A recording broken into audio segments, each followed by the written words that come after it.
10টি high alert ড্রাগসের কথা বলবো, যে ড্রাগসগুলো দেওয়ার জন্য বিশেষ গুরুত্ব দিতে হবে এবং বিশেষ প্রস্তুতি লাগবে এবং এই ড্রাগস সম্পর্কে ভালো নলেজ থাকতে হবে। এই ড্রাগস ডাইলেশন এবং পেশেন্টকে ইনজেক্ট করার নিয়ম জানতে হবে। যদি আপনি এই ড্রাগসগুলো প্রপার নিয়মে না দেন তাহলে পেশেন্টের মারাত্মক ক্ষতি হতে পারে। তাহলে আমরা একটু জেনে নিই 10টি ড্রাগস কি কি। 1 নাম্বার হচ্ছে ইনসুলিন। এই দেখা যায় heparin, warfarin, digoxin, chloride, morphine, fentanyl, adrenaline, dopamine, noradrenaline এবং কেমোথেরাপি যে দেওয়া হয় ড্রাগস, কেমো ড্রাগস, এই 10টি ড্রাগস।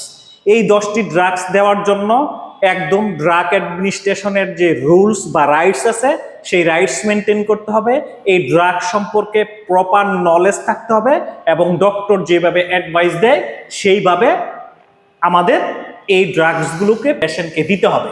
তা না হলে পেশেন্টের মারাত্মক ক্ষতি হতে পারে, এমনকি মৃত্যু পর্যন্ত হতে পারে। ধন্যবাদ সবাইকে।